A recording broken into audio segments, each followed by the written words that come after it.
We are live. This is the market update coming on early to make sure the technology works. I am your host, Bill Noble. If you are hearing me, this is the finale on this channel for the market update. The market update does exist elsewhere, and I'm going to let you figure out where that is. I am checking to see if you can hear me. So, if you can hear me, please acknowledge me in the chat. Say hello. Bill, we can hear you. Can you hear me out there?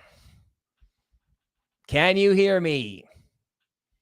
Anybody comment? Can you hear me? Let me just say, can you hear me? Can you hear me, Kaizen Nation? Okay, hear you fine. All right, let's go. Okay, so this is the finale. This started out with like two guys, SGSG and maybe Warmon, maybe. All right, that was 4 years ago. So today is it. Today is it. I want to say that, I really like this community.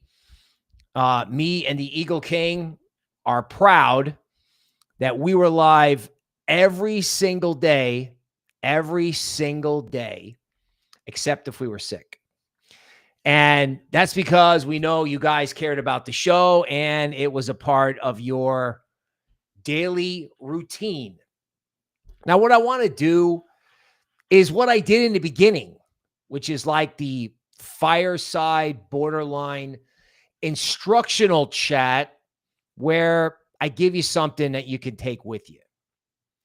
So first of all, to state the obvious, never give up on crypto. Okay. If it's down and you did a bad trade, okay.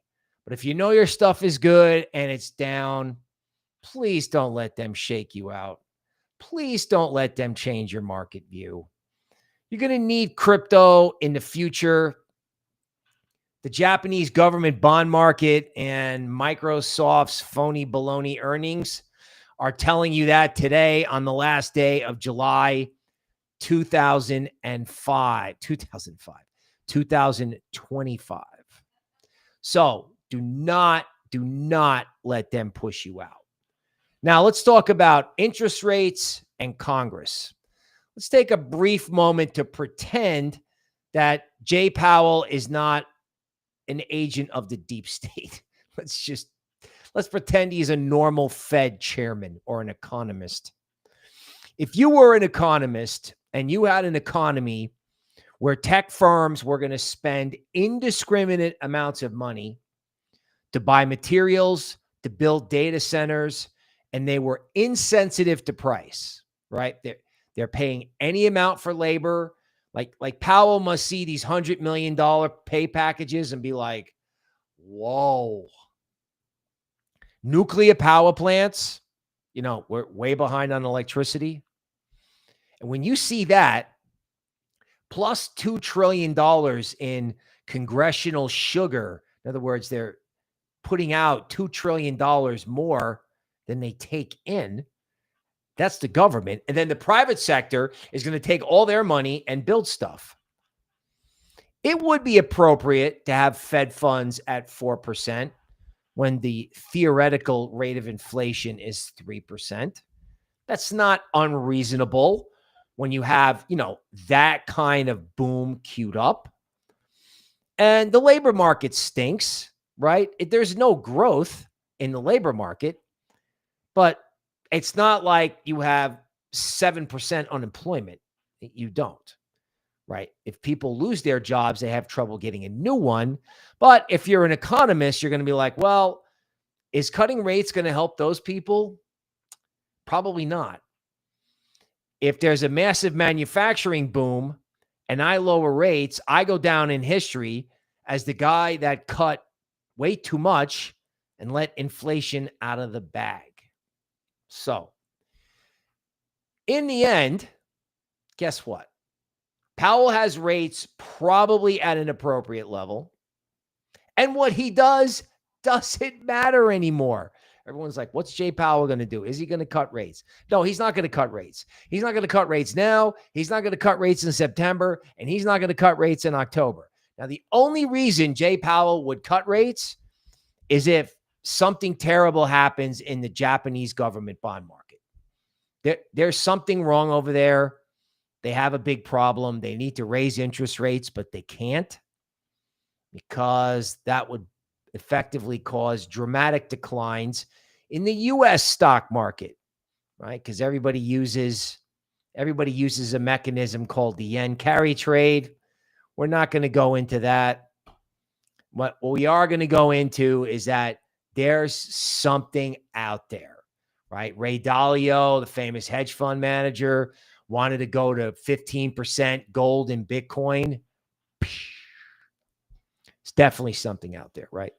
And the accounting at these big tech firms is questionable at best.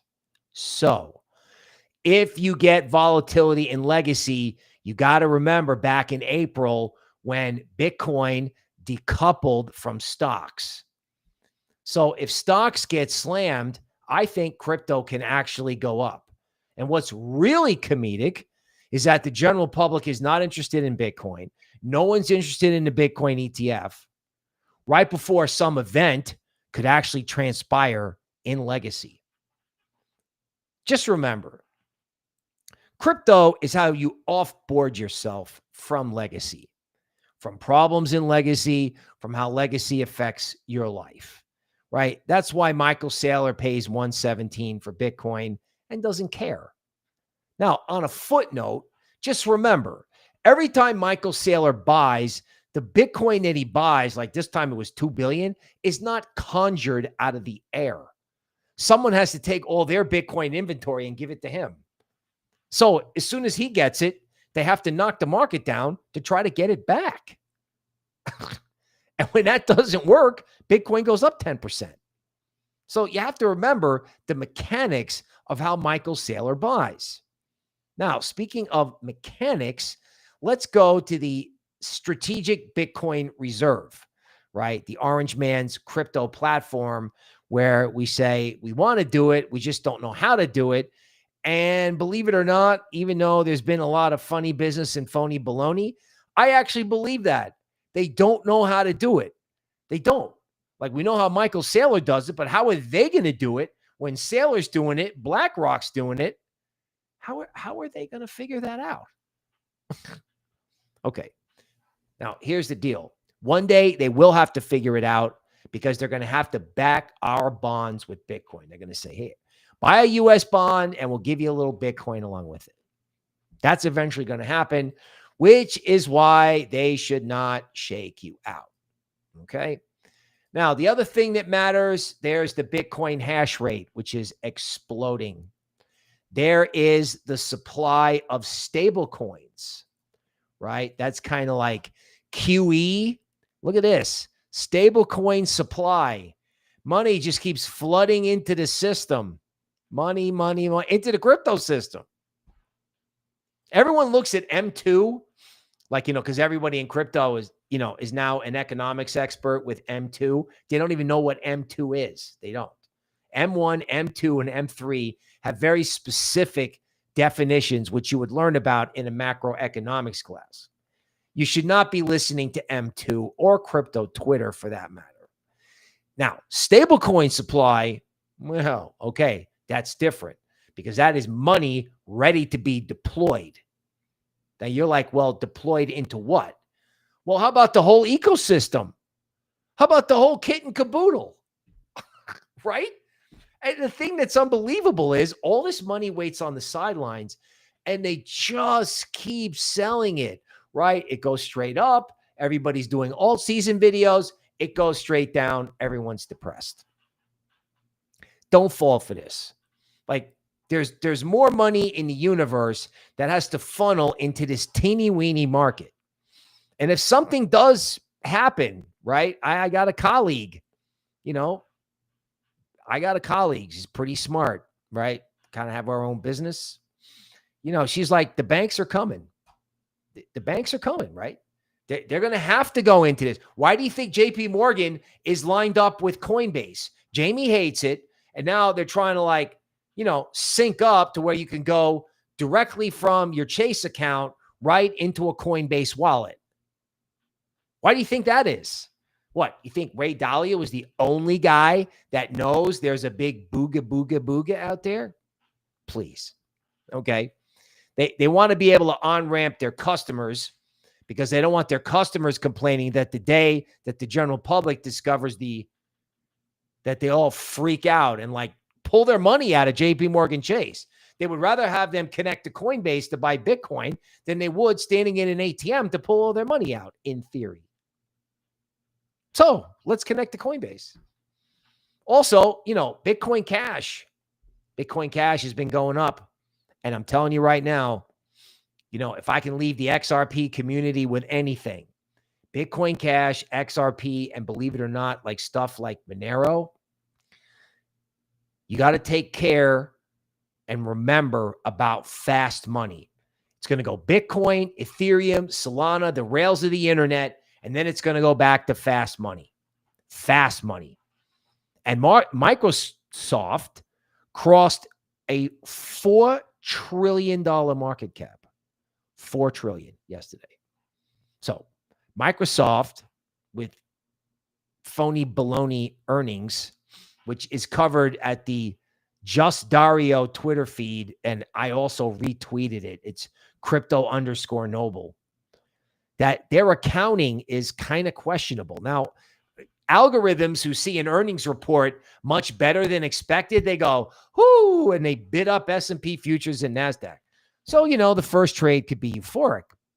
But if this little carry trade has problems and they're just out of their minds with bullish sentiment, you got to ask yourself, crypto's already gone down. Legacy may convulse a little. And crypto could go to the fucking moon, right? Especially when the legacy volatility stopped. Because one thing I've always tried to impress upon you is that if there ever is a problem in legacy, right? I'm not talking about tariffs.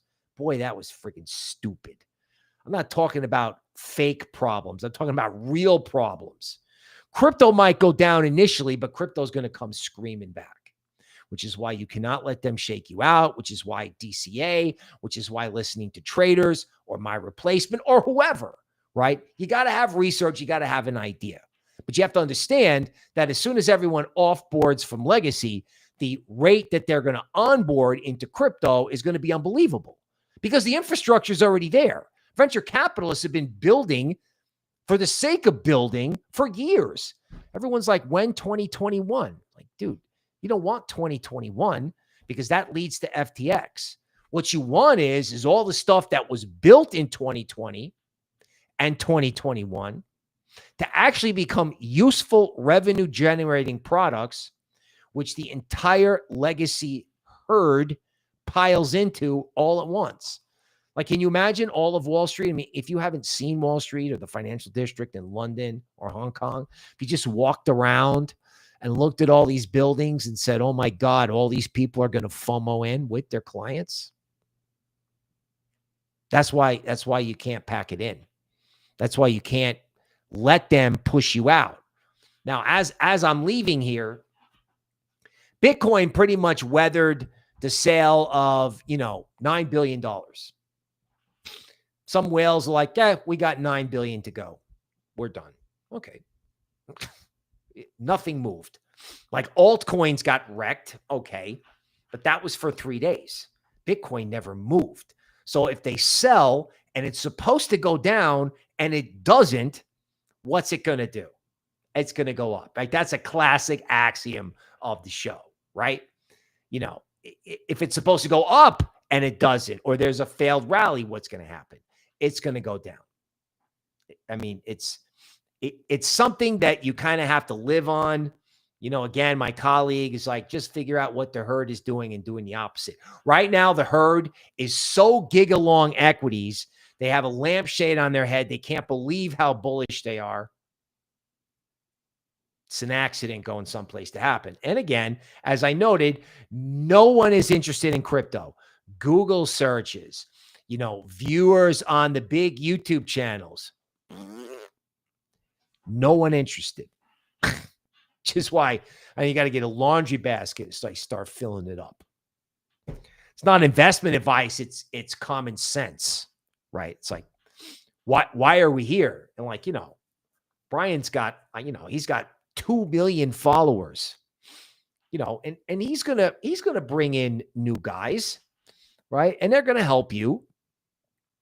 But it doesn't matter who the guy is. This is the thing that this is another thing you need to remember. Like I've seen that there's this guy on YouTube and all of his thumbnails are, yes, stupid, buy altcoins. It apparently works. Belittling your audience apparently works on social media. Okay, well, I'm going to skip that. And, this place doesn't do that either. But this place will give you research. But even if they don't, even if you had no research, right? And you will, but even if you didn't, you can still figure this out on your own.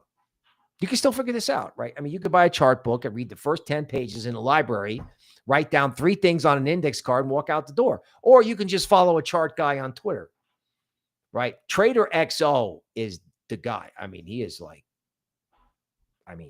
that's the guy. But they'll have new guys. And everyone thinks that they have to follow a guy or copy trade a guy. And if you can, that's great. But you can figure this out on your own. You can build a portfolio. And you know why? Because all the meatballs in equities have figured it out over there. That's kind of complicated. You got all those sectors. You got a lot of ETFs. You got a lot of mutual funds. All those meatballs figured that out over there. But like with a Charles Schwab account with 0 commissions, they figured it out. And you can figure this out too, right? The thing is, everyone tells you that you can't, or they tell you to go in a casino like meme coins where, the house always wins.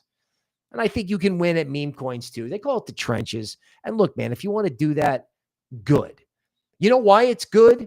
Because you're forcing yourself to learn. You want to learn meme coins? Okay, right? You might win.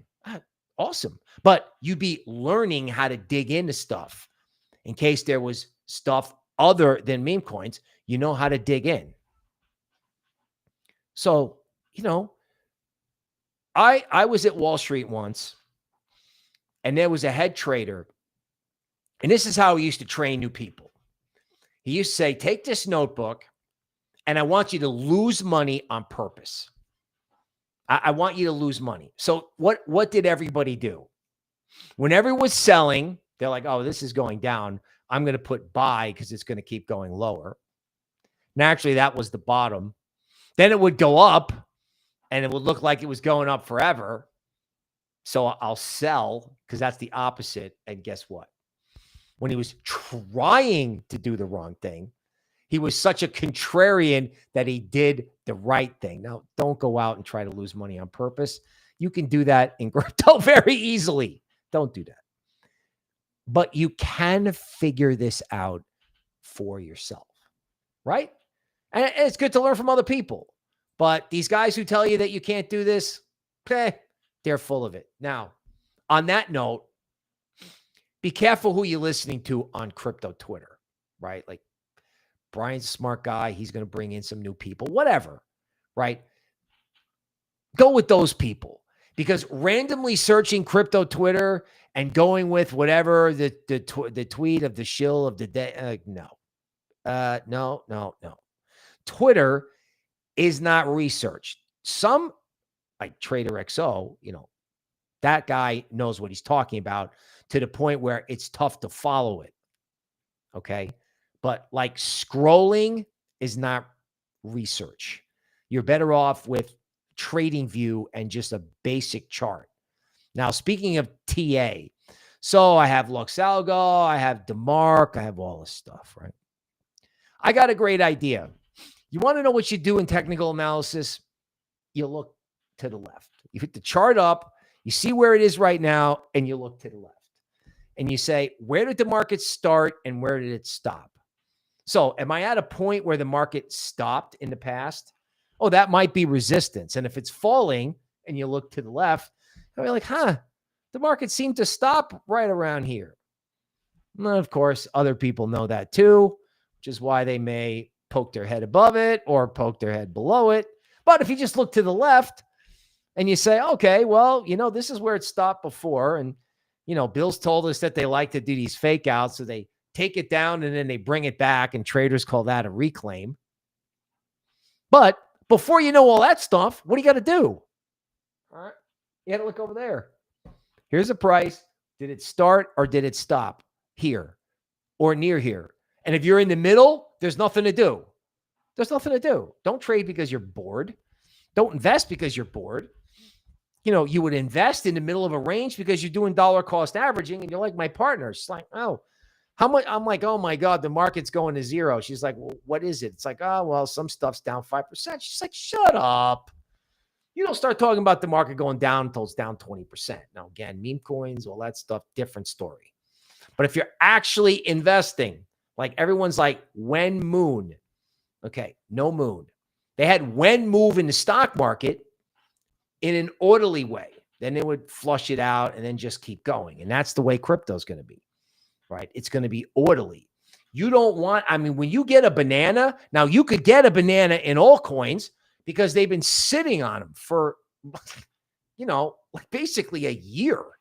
There was the, pump on the orange man stuff, but that was it. So once they stop sitting on altcoins, yeah, you could have a banana.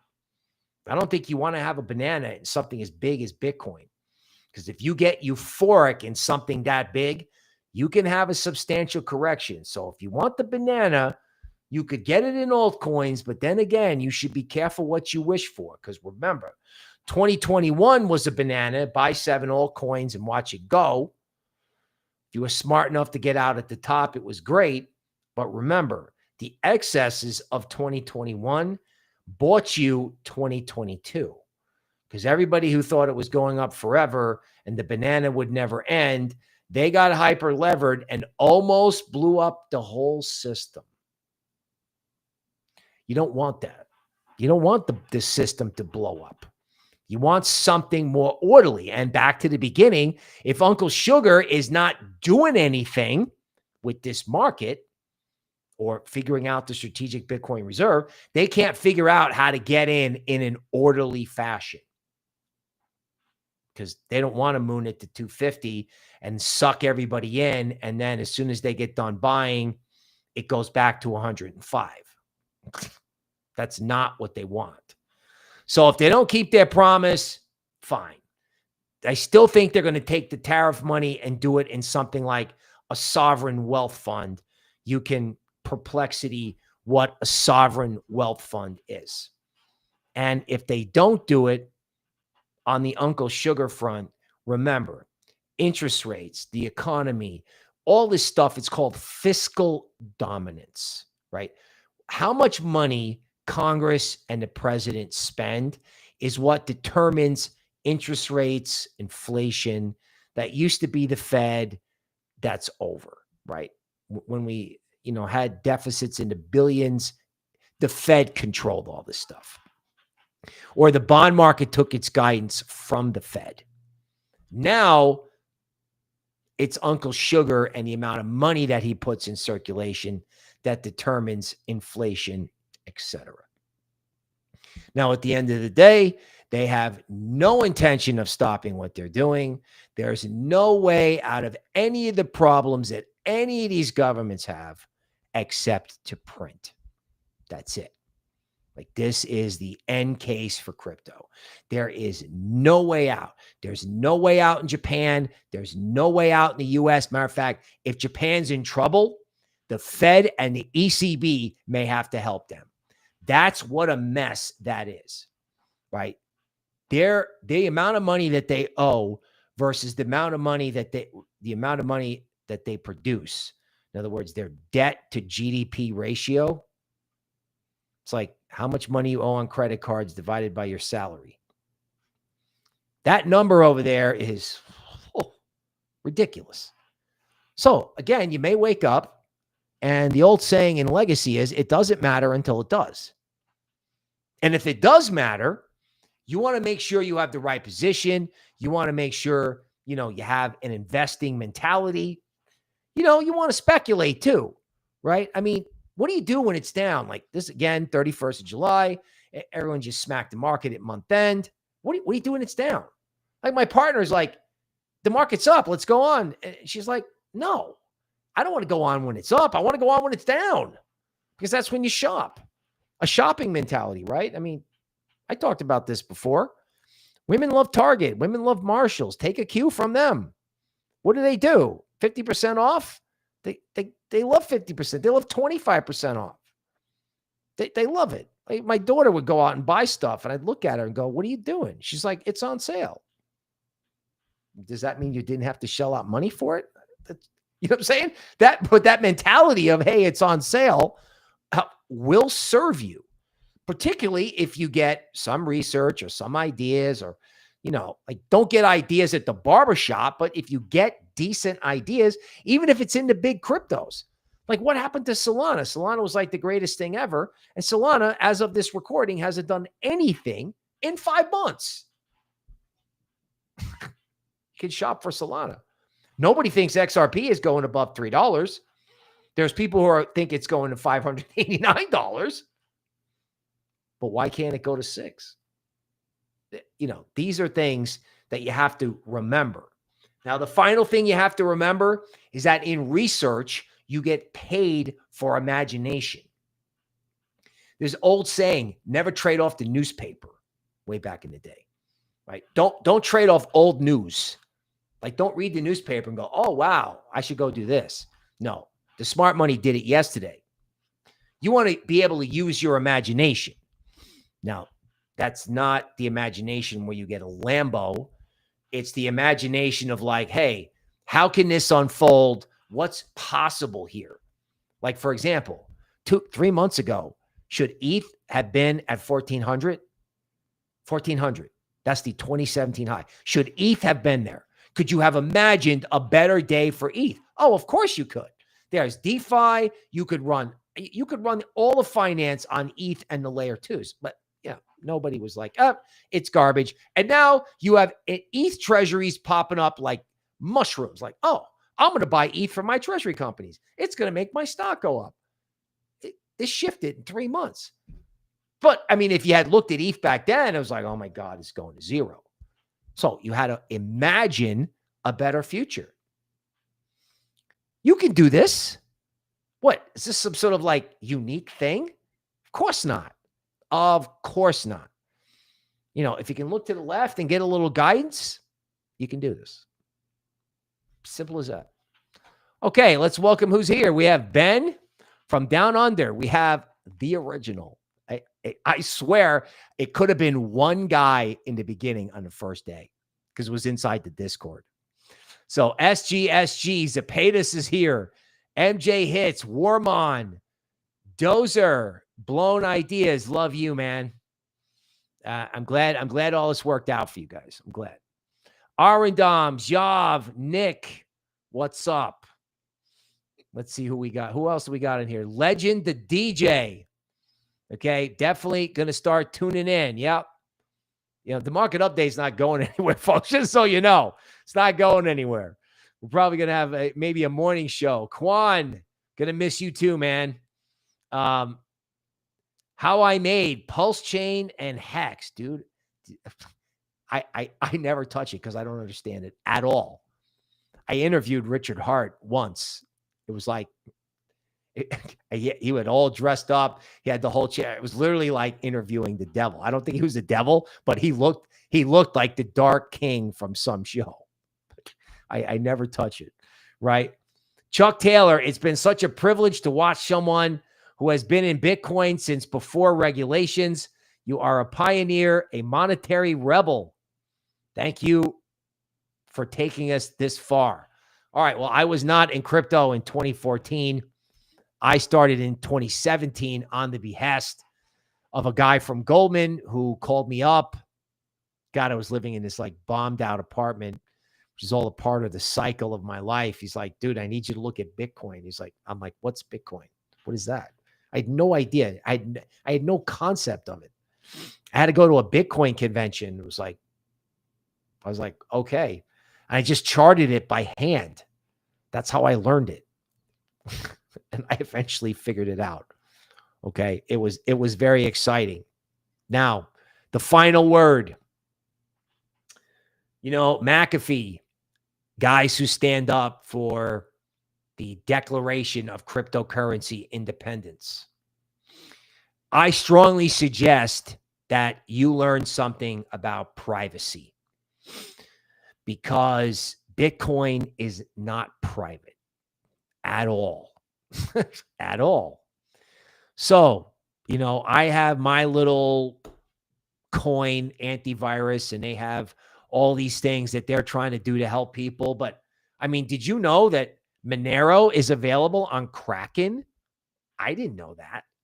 Now, I'm sure if you buy more than $2,000, some sort of siren goes off, but you can trade it. You could have a portfolio on Kraken that had Monero in it.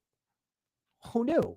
Well, you could ask Perplexity about Monero or Zcash, right? Zcash is not as private as Monero, but listen, people, antivirus has a way where you can take the token and buy a gift card and no one sees it. Or you can get on your phone and be online, but it's private, right?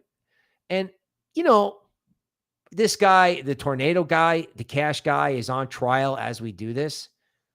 He could go to jail for writing code.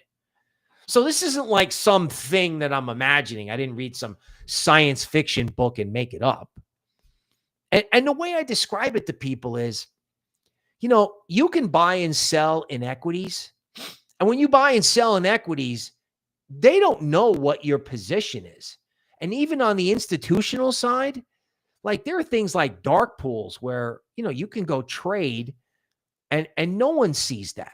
No one, not even the exchanges. So again, when you go to Macy's and you pay, they can't see how much money you have. So your position should be your position, right? Your assets should not be on Arkham or on Glassnode. It's like, oh, no, because if they can see you, somebody might come along and not be very nice, right? Because when things go crazy banana pants in legacy, you're going to have different political forces rise. And here's the fantastic news. You have plenty of time, right? It's like they're not coming to get you tomorrow, which is when you get ready. You know what everyone says? It's like, oh, God, I wish I could go back to 2014. I wish I could go back to 2016 or whatever and buy Bitcoin at, $2,000 so I'd be rich. Well, just remember, the guys who were in that early, they looked into it to figure it out. And they rode the ups and downs, right? I saw Bitcoin go from 14,000 to 3,000. I was working for a guy named Charlie Shrem, and the firm closed because everybody in crypto lost all their money. And they said, we love your research, but we're done. So anybody who thinks that riding these larger crypto trends is easy should think again and take the time to learn what you can about how Bitcoin works, about how ETH works, about anything about privacy, and really anything about why guys like McAfee, who passed away, right? Or guys like, even Roger Ver, who got in trouble with 3-letter agencies. Both of these guys did. So you just have to remember, that crypto was made for the cyberpunks. It was made for the people who wanted to get outside the system, right? I know there's ETFs, there's BlackRock headlines every day. BlackRock is not your friend at all. They were smart to have the ETF because they make a nice fee on that. But just remember, your best friend is you or the guy next to you on the stream. Okay. Chuck Taylor loves Charlie Shrem. Yeah, man. He's a freaking, he used to explain when I got Bitcoin was when he attempted to what he did, when he explained the computer science that goes in to the calculations that make Bitcoin. Now, I didn't get it, but when he said that, I was like, I remember computer science in school. Like, I couldn't understand any of it. But when he talked about it, I was like, oh my God. Wow. Okay. So that's it. That is the market update. Friends, it's the end here, but there are other places. The Twitter, which I think I'm allowed to talk about, is crypto_noble. So if you need to find me at crypto_noble on Twitter, and just remember, right? You're smarter than you think you are. You are, right? I'm glad I could be here to help you because that's what any good analyst does. They want to help people navigate markets. And they also bring up the next guy, right? They bring up the people who are next. You know who's next? You are. You are. All right, folks, that's it. We'll see you in the cryptoverse. Have a good day.